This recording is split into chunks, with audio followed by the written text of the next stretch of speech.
all together now. This is Bastian from 𝘼𝙗𝙤 for Laowa again, and today I have a very interesting topic for you, and that is photography myths. So I am going to talk about some rumors and myths that spread on the internet and people believe it is true, even though it may not actually be true. So I brought a few. We will go through them. I also know that some of you are only here for the discount code for the Laowa online shop. So if you are one of those, this is your time. Write down the code, go shopping. You don't have to go through all this with me. We will also show again the code at the end and in the chats if you need it later again. So I am going to start with a myth that is very common, and that is that people think that autofocus lenses are always better than manual lenses, and this is something that is simply not true. Don't get me wrong, autofocus is great, especially now the mirrorless cameras with the eye autofocus. It is great for weddings, it is great for taking pictures of animals, sure. But there is also many situations where autofocus is not really helping, and you may be better off with manual focus. And I brought some samples here. For example, astrophotography.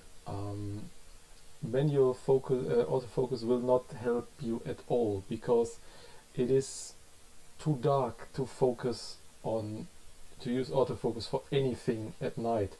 So here I vastly prefer manual lenses. I know where to set the lens to be sharp at infinity, and it is very easy thing. Also, whenever something in the frame is moving, like the right here, autofocus is easily distracted.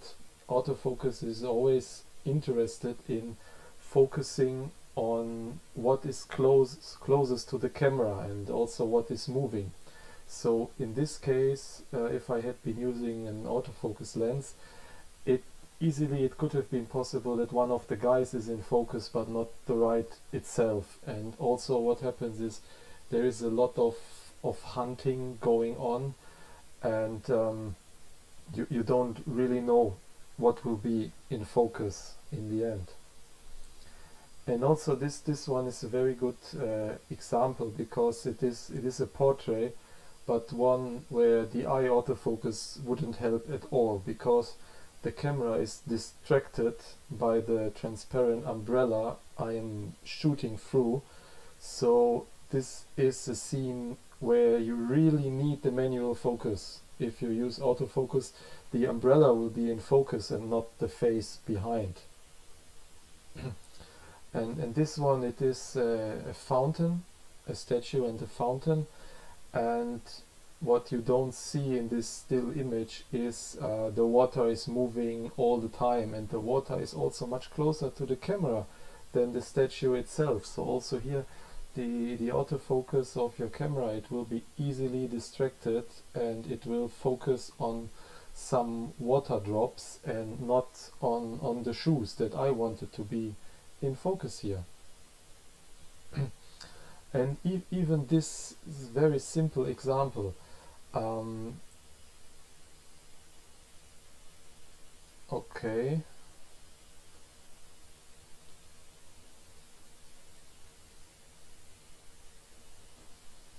I am getting a message, you don't see the screen.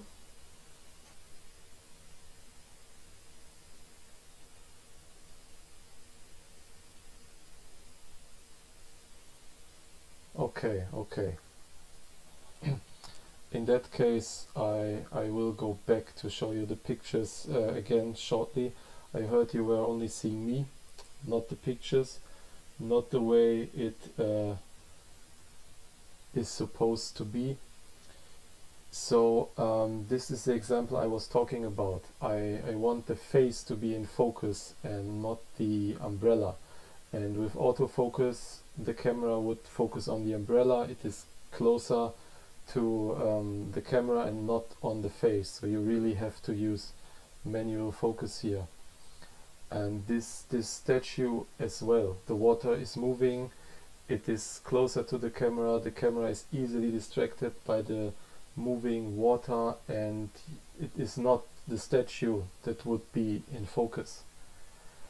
And even this very simple example of a bike, with a bike like this I would always focus on the frame here, but how should the camera know that this is where I want to focus?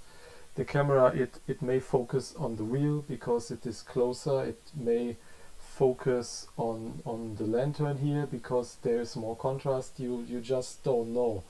So if you want something specific, especially when you are not taking pictures of people, I often prefer the manual focus, because the camera, it just doesn't know where you want to focus. Now the next myth I want to talk about is also an interesting one, and that is that many people think that when you buy more expensive gear, that it will automatically lead to better pictures. And this is also not entirely true. Not everything is black and white, so there is also some examples where this will be the case, but often not. And I brought some pictures here that I took with lenses that are not exactly great, but the pictures are still interesting. So here's a very crazy example, because I'm comparing a picture I took with a phone to a picture I took with full frame mirrorless camera. And you see the colors are different, but this is mainly because I took the picture with the A7 III a bit earlier. But the important thing is, what makes this picture is that I got up at, I don't know, 4 AM and I went there, and I was there when the sun was rising, and it is not important what lens I have used. And there is many examples of that. This one too, it is this on the coast of Tenerife, and I have been using a very old cheap manual lens. You can get it for 20 bucks. No one really wants it. And also here it is the scene that is nice. It doesn't matter what lens I took the picture with, and I wanted some depth of field, so I didn't need like crazy fast lens or anything. So any lens is good enough for this. And here this is on Lanzarote, also Canary Islands, and I have been using the Samyang 40mm lens. I'm sure many of you know it. It is not known to be an exactly great lens, but it is cheap, and I don't think that if I had a more expensive lens the picture would be any better. Not at all, actually. And then there's now two black and white pictures I took with this TT Artisan 21mm lens. If you had a look at my review, you know the lens has some shortcomings, and here I was actually really trying to look for light and for shadows, and this picture as well, it could have been taken with any 21mm lens. Had I used a more expensive one, it would have not mattered. Same here. You can take these pictures with pretty much any 21mm lens. You don't need anything expensive, anything special, not at all. Now, as I said, there are also exceptions. Now, if you want the depth of field that a lens like a 200mm f2.0 gives, then you need a lens like that. And also, if you want something like this, where you are far away from the subject and you still want a bit of blurred background, you need a fast lens, which usually means an expensive lens. And I have few more examples from wedding shootings. So this one, for example, I wanted the wide angle view, but I still wanted some background blur. So here you really need fast wide angle lens, and then you need an expensive lens.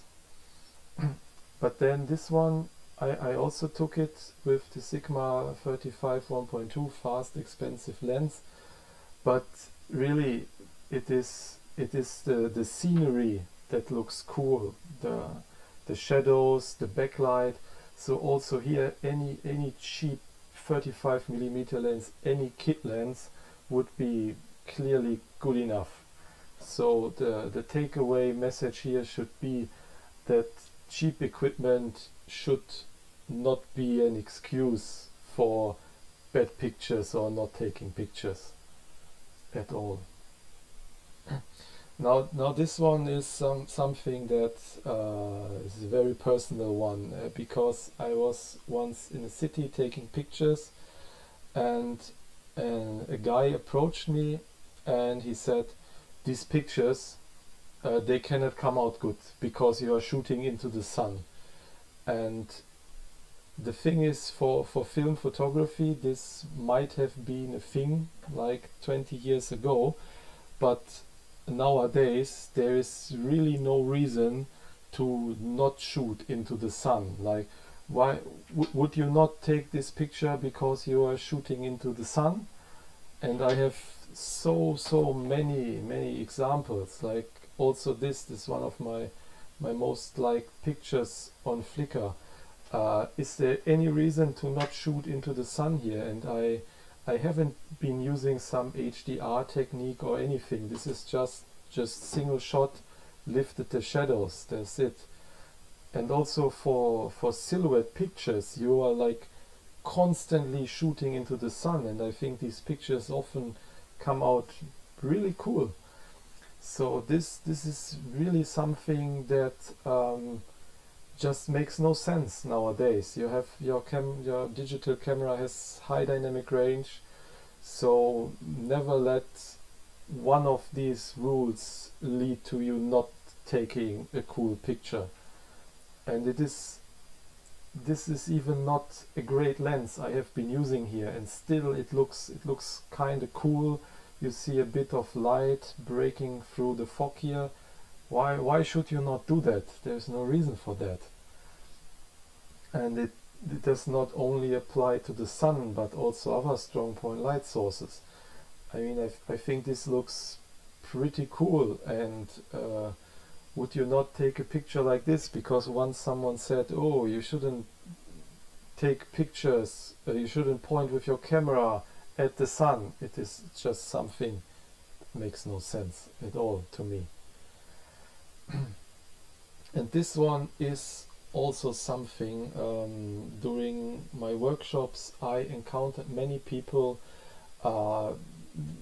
they approach me very bold and they say, oh, I can shoot manual, it is no problem for me.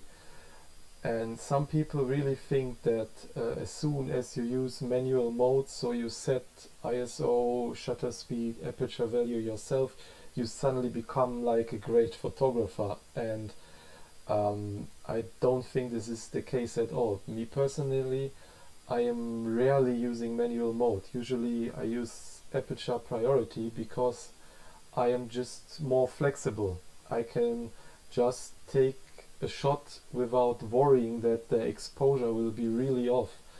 And a small tip from my side, what I usually do is, whenever I put the camera back into the bag, I have like standard settings, so no exposure compensation or anything, so that whenever I take the camera out of the bag because I see something cool, I can immediately take a picture. And I don't have to worry that the last thing I did was shooting long exposure and then suddenly my picture comes out way too bright or way too dark. So really there is no reason to use manual mode all the time. And this one is now a more, after the technical ones, a more artistic one. I'm sure you have heard about rule of thirds, golden ratio, all these things.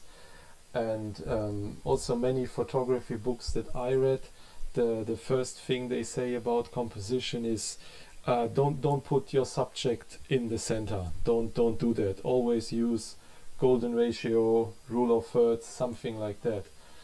And this is also not entirely true. And let me first say, I often do that too. I often use rule of thirds not only for boats, it's just the first pictures I found. And I also think that you should know a bit, or it is helpful to know a bit about composition techniques. I also have a short article on that. You can look it up on philippreeve.net if you want to know more about this topic. But now I want to show some pictures where the subject is in the center, and I think it is the right thing to do for these pictures. So this one, for example, you have the railing pointing to the center. Because of the wide angle view, you have the clouds kind of pointing to the center. So everything points to the face. And to me, this is the exactly right thing for this picture. I see absolutely no reason to have the face somewhere else. I am now getting attacked here by a little fur ball. 1 second. Okay. Naughty.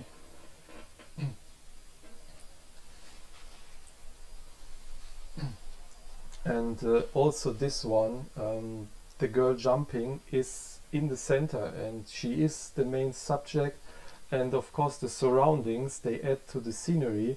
But also here, if the arc and the girl would be to the right in the rule of thirds area, it would not make the picture better. And also here, the main subject is also dead center, and I think it really adds to the scene here. Also for car photography, I found that often I put my subject in the center, because also here everything else is just it adds a bit interest to the scene, but it is about the car, so I see no reason why it should not be in the center.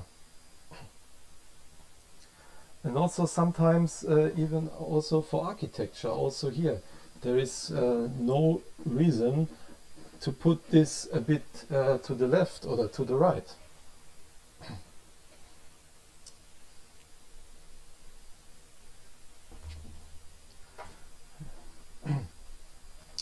This is also an interesting one that always puzzles me.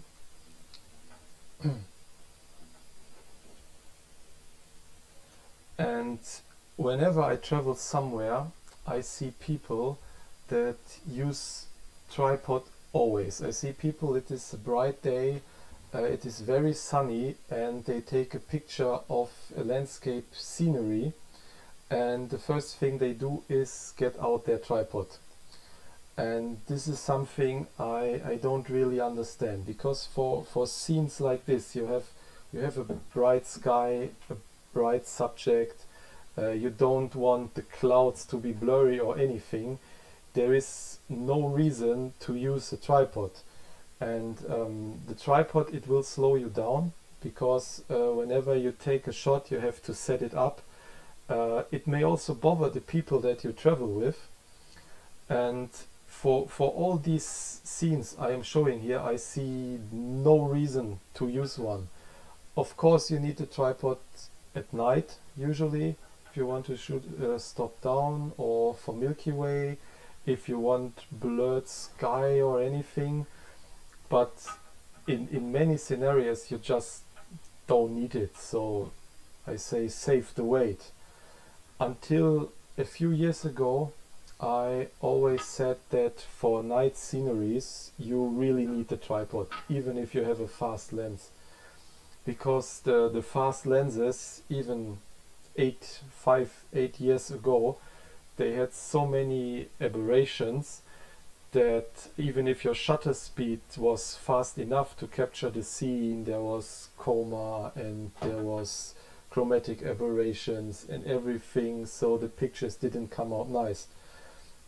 But with the latest releases, like the Sigma 35mm 1.2 or the Sony 24mm 1.4, it is even possible to take a picture like this without a tripod. This is not what I am advising you to do here, but it is still possible. It is better than getting no shot. Here, for example, I did not bring a tripod that is tall enough to take this shot, so I had no other choice.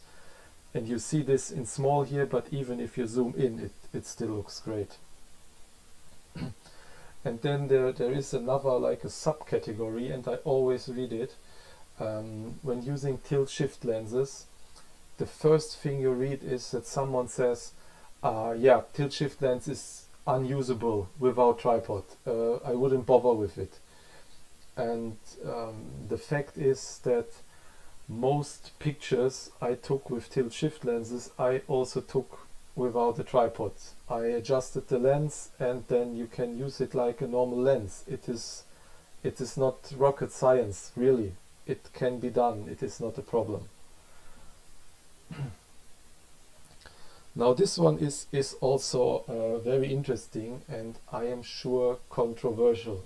And also many people think that in photography pictures should always reflect reality. And we will see that this is very interesting topic. Because first, if there are 5 photographers at the same spot taking a picture of the same scenery, I am pretty sure that not all 5 pictures will look the same, because everyone experiences the scene in a different way, and everyone has different tastes, so the pictures will come out different. But there is more to it. So this picture here, I replaced the sky, and I am sure this is already not acceptable for many of you. Many of you think, yeah, changing the sky is cheating, no one should do it. I will just leave it like that for now. Also this one, this is exposure blending. So I blended a sunset exposure with a blue hour exposure. This is again something where people, even someone commented like, oh, why are you suddenly doing this? And this again, I'm sure for many people is already not acceptable. But now it gets interesting. So for this picture, I use a flash in this kind of cave. So is it capturing reality when you add a flash or any other kind of additional light to your pictures? Do you think it is not acceptable? Is it not photography anymore because you use a flash? And also if you take pictures with very shallow depth of field like I did here, this is not how the human eye sees it. So is this still acceptable to you? Also long exposure. The clouds did not look like it like this when I was standing there. So this is also something. Is long exposure always not reflecting reality? Milky Way pictures in generally, I can tell you when I was standing here, it was pitch black. I could not see the church, I could barely see the mountains, and I could roughly see where the Milky Way is, but not more. So also astrophotography, is it reflecting reality? And the takeaway message from this should be, for me it is very difficult to draw a line somewhere. Also black and white pictures is also something. The world is not black and white, yet many people take black and white pictures, and even some people that still use film cameras, they say, I don't want to edit my pictures. I want my pictures to be true to what I've seen, but when it is black and white, is it really reflecting the reality you see? So what I want to say here is, I don't think pictures should always reflect reality. They should maybe reflect how you experienced the reality, and where you draw the line is something very personal, I am sure. Now this one is a bit more technical again, and I included it because I see it in many manufacturers' advertising, and it is that that many manufacturers, even, they think that the shape of the aperture blades is what is really defining the bokeh. And when I prepared this for today, I have looked through some manufacturers' pages and looked for some quotes, and here are some. And especially striking, I found Sigmas who say, the 11 blade rounded diaphragm creates an attractive blur in the autofocus areas of the image. Petapixel wrote for the Sony 50mm 1.4, packs 11 aperture blades for stunning bokeh. And then when I checked the 35mm 1.4 GM, this is a bit more reasonable. They say 11 blade circular aperture contributes to George's bokeh. Now here is the thing: when you shoot wide open, the number and the shape of the aperture blades, it is irrelevant. So here we have the picture I took with the 85mm 1.4, 11 rounded blades. The highlights are round, but they would always be round, no matter what the aperture blades look like. And now I have a picture I took with this Voigtländer lens. It has 10 straight blades, and the highlights in the background, they are still round because I shot at f1.5. And also the Zeiss Loxia 85, it has 10 straight blades. You see everything is round because I was shooting wide open. So in all these scenarios, the number and the shape of the blades, it is kind of meaningless. And then this lens, it is a projector lens I adapted to Sony cameras. It has 0 aperture blades, and still the bokeh looks really nice. And then we have other factors that influence way more what the bokeh looks like. I stole some pictures here of my colleague Philip's review of the Trioplan. It is a lens famous for soap bubble bokeh. Personally, I am not a fan, and because I find it very distracting. And then we have here a comparison, because two very similar lenses, and both have 10 straight aperture blades. I am shooting them wide open, and you see the character of the bokeh is very different between these two lenses. We have very soft and calm on the right, and we have busy and nervous on the left. So there are other factors that have a way higher influence.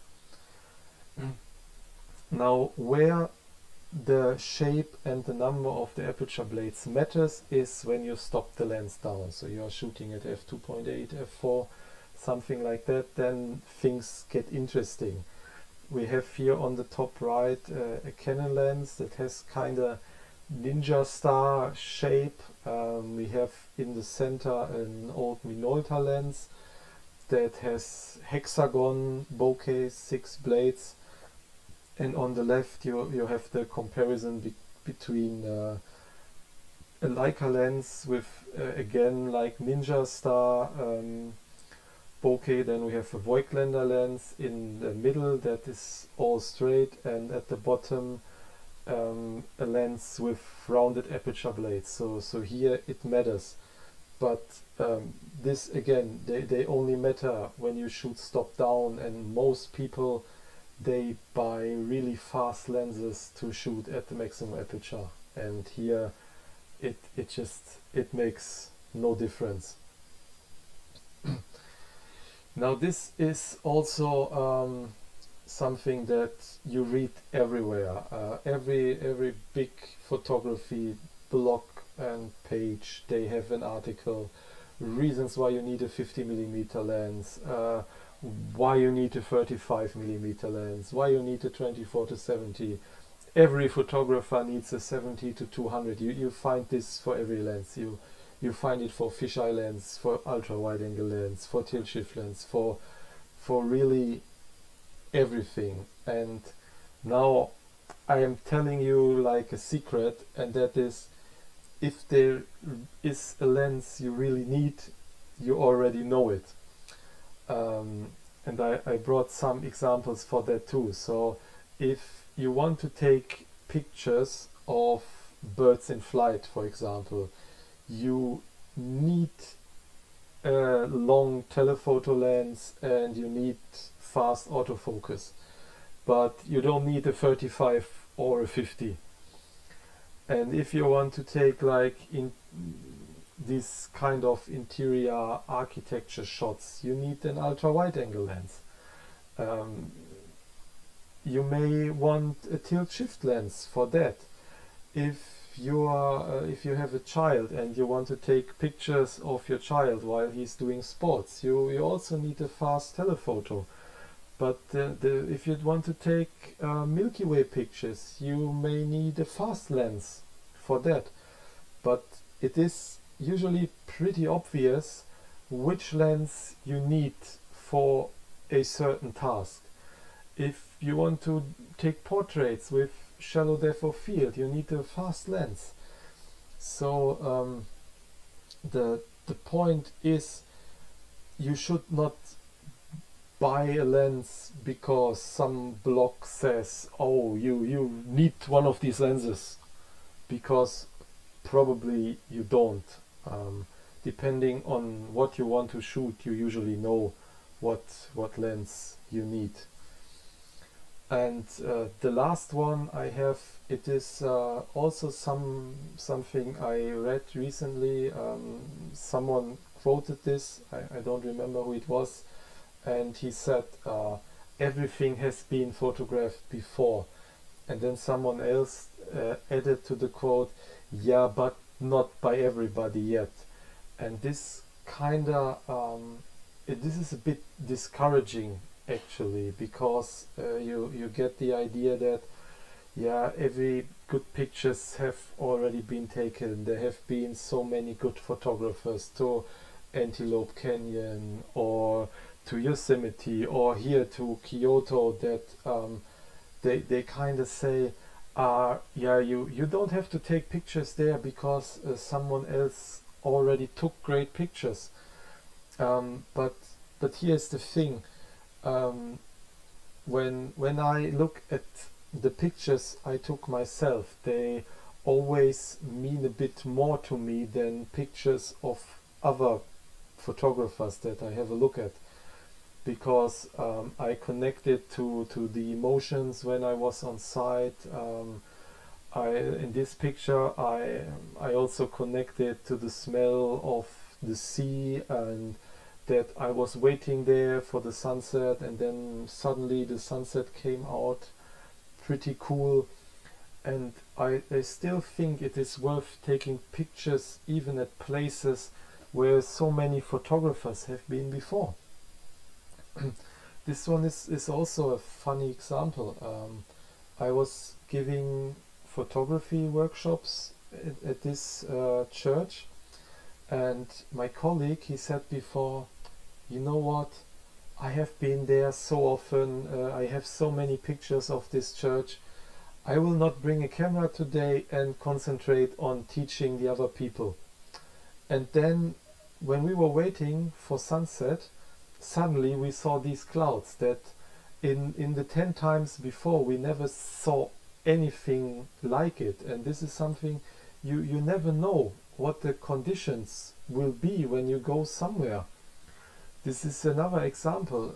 This is Castle Neuschwanstein in Germany. I was close to it. I was there with a friend, and my friend said, yeah, let's have a look at the castle. And I still remember I was telling him, you really want to go there? I have been there so often. It is a bit overcast sky. I don't think it is really worth it. But by the time I arrive, I see that there is a bit of very low clouds, looking a bit of like fog directly behind the castle, and it suddenly it was the best scenery I ever encountered there.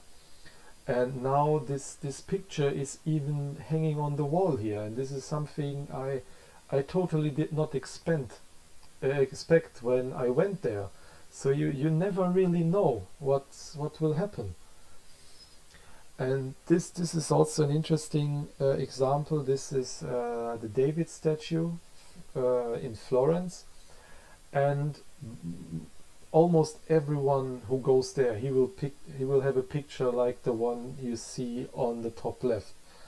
And I also took one because it's kind of the thing you do when you go there. But then I was also thinking, what can I do here to get kind of a different perspective? And at that time I was still reviewing the Laowa 9mm lens, and I was just thinking, okay, I will try to come up with something different here. And I took the picture of the ceiling where you see at the bottom the statue, and I think it came out pretty cool, and it was worth it to use a lens in this situation that you may not usually use to get like a cool image that is not that common. And I have a similar example here from the Balance Rock in the Arches National Park. If you Google Balance Rock, you will find hundreds of pictures like the one in the top left corner. And when I was there, I took the picture and I thought, yeah, okay, this is actually kind of boring, and the sky is not super great. I wasn't happy with it.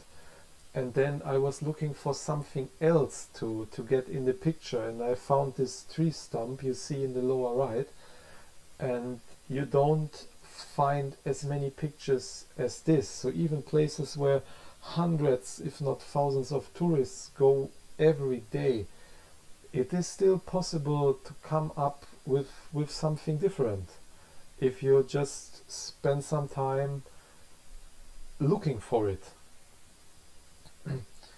And I also have here an article on the blog which is called Finding Photo Opportunities Near Home, that also kind of aims at that. I don't live in Japan. This is kind of the point of the article, that I was in Japan before, and this what I just told you, what happened to me. I took pictures of these nice sceneries that I have seen before so often from other photographers, so that I was looking at alternatives, places that do not have been photographed so often. So, for example, one day it was actually a business trip, and I was in kind of an industrial area, and I thought, okay, it's in the evening, I will just have a look around. And I found this building, which I am sure is on no one's bucket list, and it was still possible. There was, the sky was nice colors. I found a puddle for reflection, and I still think this is I came up with an interesting picture here in an area where no one goes to take pictures. And this one, I already told you last time, I took this on the way from the front door of my apartment to the garage. It was early morning, there was still a bit of dew on the leaves, as you can see, and I had the camera with me, so on the way to work I took this picture, and I kind of like it. I didn't have to travel far or anything like that, or plan the shoot weeks ahead. I just took this kind of by accident.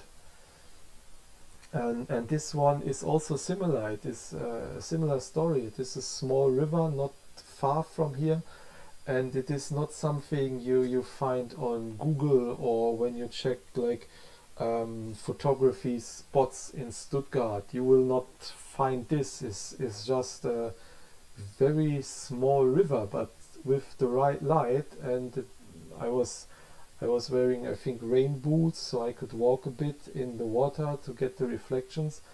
It is still possible to take pictures that you have not seen so many times before.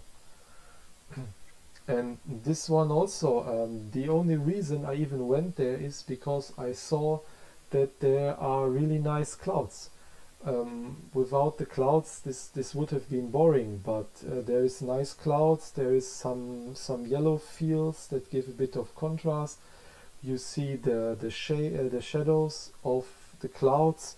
So what I am trying to say here is, if you have the right conditions and good light, you can take interesting pictures of pretty much everything and everywhere. You don't have to go to exotic places, and even if you go to really touristy places, it is still possible to take interesting pictures there that you have not seen before, or not everyone has seen before. So this was pretty much it. I hope I could debunk some of the myths floating around the internet. If you want to buy something at the Laowa online shop, here's the code again. I am also open for questions. I will also have a look at the questions that have already been posted.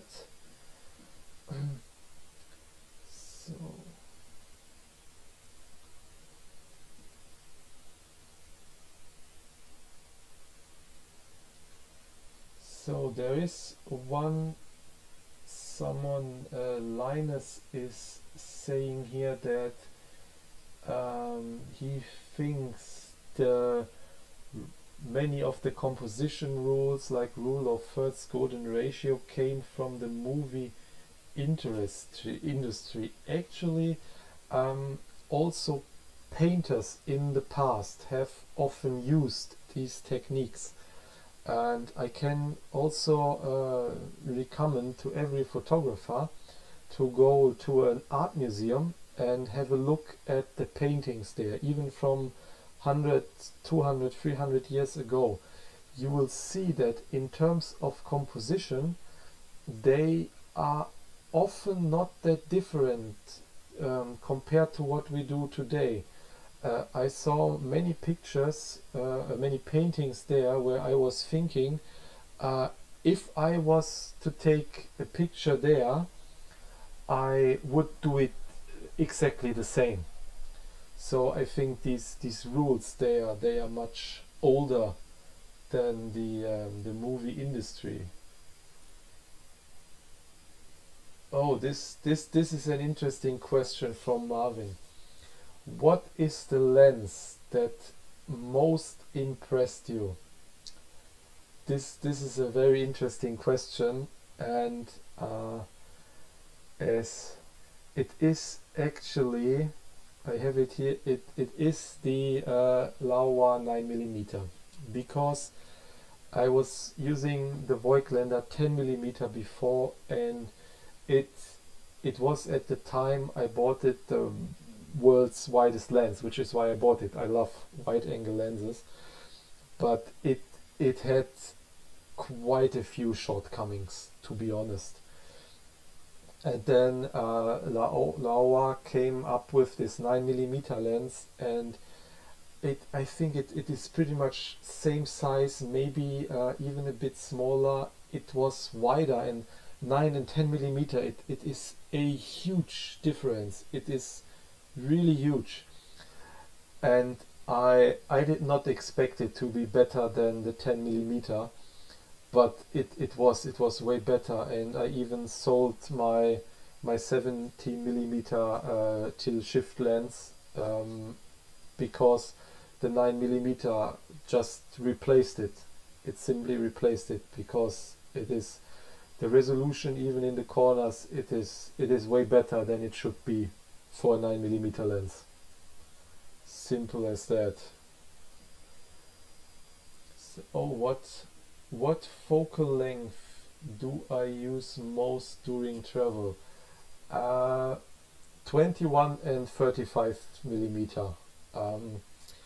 For landscape, I really like 21 millimeter lenses, and for kind of environmental portraits, so having a person in the foreground, a bit of blurry background, I really love 35, and therefore it is these two. And I often add a short telephoto of 75, 85, and the 9 millimeter, because it even if I go to touristy places, the 9 millimeter lens is still able to give me perspectives that I haven't seen before. Then Curtis is asking a question which I always try to maneuver around a bit, and he is asking what is my opinion about the famous 3D pop and the connection of to number of lens elements. For the others that are not familiar with this topic, there was once an article where someone said only the old lenses with few lens elements, they are able to give kind of 3D impression to the pictures, and it is a bit controversial for sure, and I have to admit I didn't think of it. It would have definitely made the list, so good job on that one. I think it is a myth, yeah, because there is the Sigma 35 1.2 that you have seen. I use a lot, and there is pretty much no lens that I know that I think gives more of a 3D impression, and it is a modern lens. It has 17 elements, which especially for a prime lens, it is a lot. It is really a lot compared to the lenses that are talked about in this article, where they have 5-6 elements. So yeah, for me, myth. But there are some old lenses with few lens elements that are also pretty good at this. The Nikon 50mm 1.2, if you stop it down a bit, it is also pretty good at that. So there are old lenses that are good at this, but there are also modern lenses with high element count that are just as good, if not better. And then we have from Marvin the question, what is your favorite project you worked on? The next project. It sounds stupid, but when I'm always looking for new things. You may also see it in my pictures. There was a time I was trying how far can I get with this birds in flight thing. I really like architecture and landscape, but I also like astrophotography, but I cannot always do it. So I am constantly looking for new things. Wherever I go, I bring a camera, and if it is just my yard, I'm always looking for something cool to take pictures of. Yeah, Curtis says he also has the Sigma lens and the Voigtländer lens, and yeah, both lenses are pretty good at that. And I think technically the Sigma lens, it is the better lens in terms of optical quality. Definitely not size and weight, that is for certain. Um, but I think the Sigma lens is even a bit better at this than the Voigtländer lens, but both great lenses. Then we have, yeah, this is also Linus is now talking about the micro contrast myth that is often connected to the 3D effect. And also here, if you use lenses like the Sigma 35, the Sony 35, you will not find some old lens with 5-6 elements that is a match for them. It is just not the case. The latest lenses, they have gotten so good at f1.2, f1.4. The old lenses with few elements, they cannot compete here. Then John Livingston is asking, do you know if Laowa is expected to produce more of their lenses in RF mount? As far as I know, yes. Just yesterday, this new 35mm f0.95, or the fastest 35mm full frame lens ever built, arrived, and actually I think that all the new mirrorless designs, they come for RF mount, as far as I know. The only one where I am not sure are the ultra wide angle lenses. I think the 9 and maybe also the 11mm, I am not sure, because the problem is that Canon's current sensors, they have some severe color cast issues with these lenses. It is not entirely the lenses' fault, not entirely the camera's fault. It is just the combination of both that is giving us a hard time here, and the lens manufacturers. Any more questions? I am happy to try to answer them.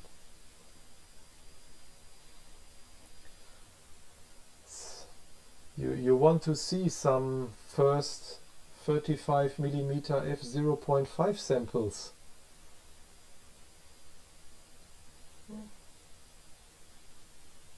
Yes, no, maybe?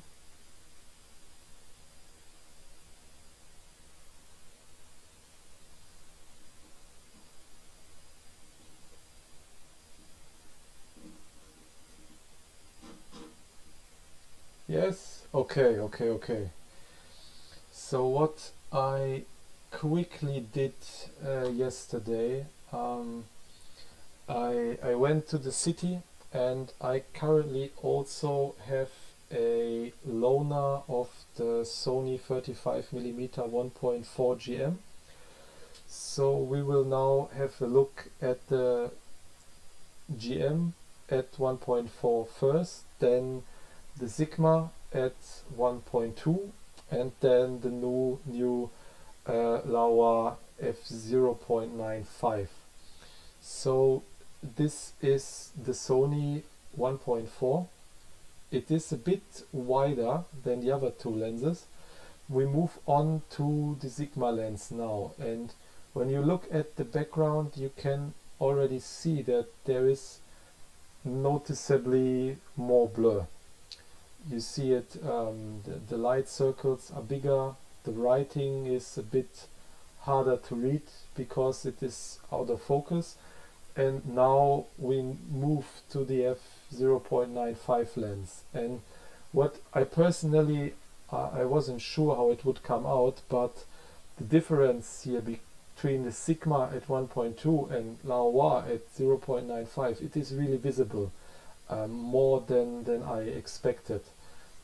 And the framing is not exactly the same, because the sigma lens is so heavy that my small tripod head that I was using yesterday, it is a bit tilted afterwards.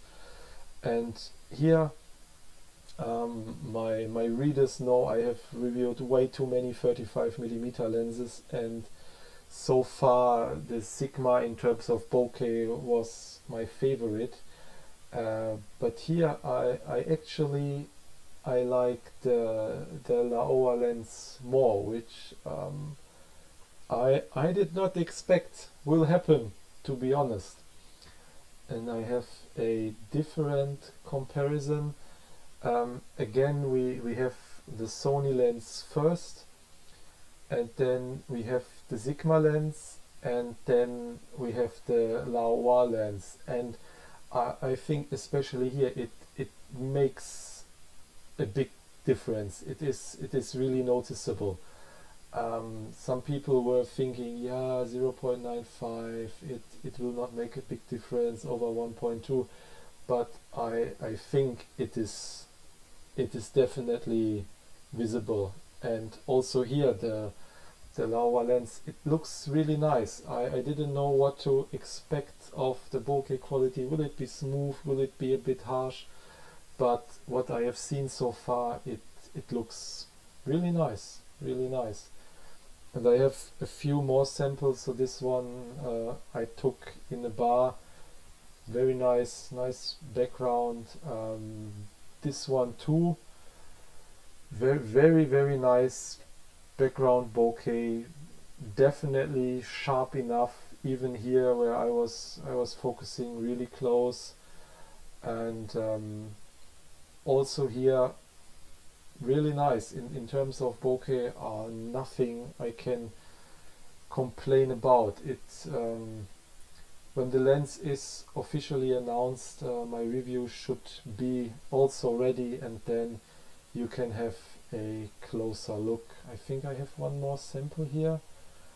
Yeah, even here this is like a focus distance where many 35mm lenses they kind of struggle, but the background it is really nice. It is smooth, it is undistracting, and whoever has used 35mm lenses, you know, if you focus on something that is a bit farther away from you, it gets difficult to really get a blurry background. And here the lens is doing a really good job, I think. So I am looking forward to using it for the review. So any more questions here?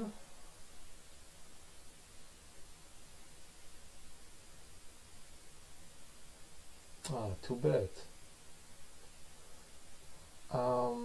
If you have questions later, or you did not watch this video live but you had to look at it later, I will always also check from time to time the YouTube page and see if there is any more questions, and then answer them.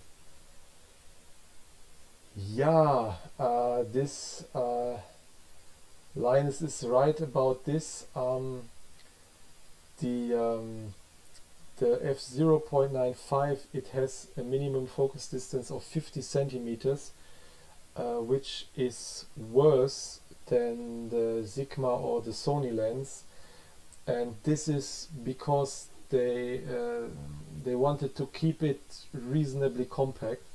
I would show you the comparison to the Sigma lens, but I am using it as a webcam, so I cannot do that right now, but you will see it in the review. And the lens would need to be noticeably bigger to focus closer. There is another question: which A7 camera were you using with the 35mm tests? here, from Ted the question is, here for these bokeh pictures I have been using the A7 III.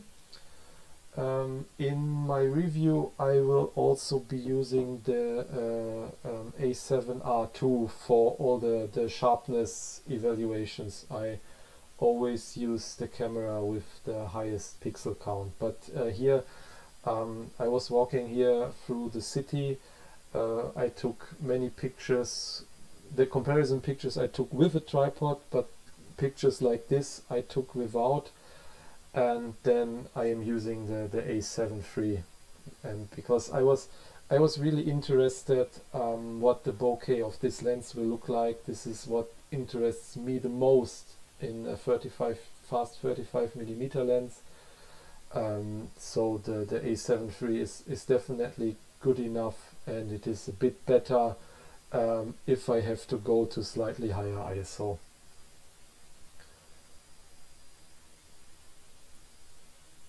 So, any more questions?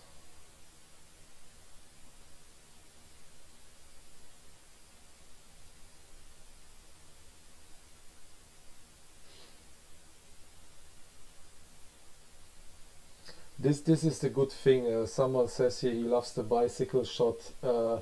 In Stuttgart there are a lot of bicycles, so every now and then you find a nice one.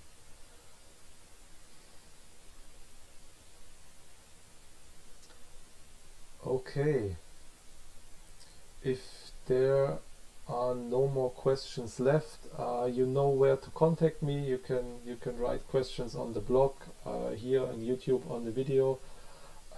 I always try to answer, and I hope that we meet again and you found it a bit enjoyable, maybe learned something, maybe it was entertaining. I hope you enjoyed. Thank you.